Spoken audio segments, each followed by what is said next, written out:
سب سے اہم چیز ہے استقامت۔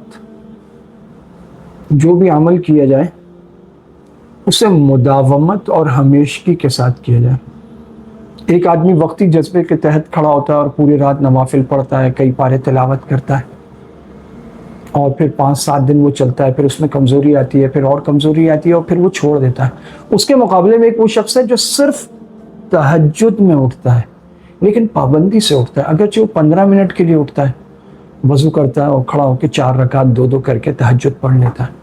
تو یہ جو صرف 15 منٹ اٹھتا ہے لیکن اس میں دوام ہے، استقامت ہے، ہمیشگی ہے، اس شخص سے کہیں افضل و برتر ہے جو پوری رات نفل پڑھتا رہا لیکن چند دن بعد اس نے چھوڑ دیا۔ اور یہی وہ بات ہے جو آپ صلی اللہ علیہ وسلم نے فرمائی، ان احب الاعمال الی اللہ ادومها وان قل۔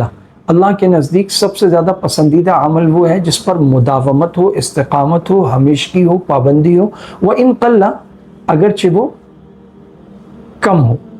اسی روایت میں پھر الفاظ ہیں کہ حضرت عائشہ رضی اللہ تعالی عنہا جو اس روایت کی راویہ ہیں، تو ان کا بھی یہی معمول تھا کہ اگر وہ کسی نیک عمل کو شروع فرماتی تھی تو پھر اس پر مداومت اور ہمیشگی فرماتی تھی، تسلسل کے ساتھ اس پر عمل فرماتی تھی۔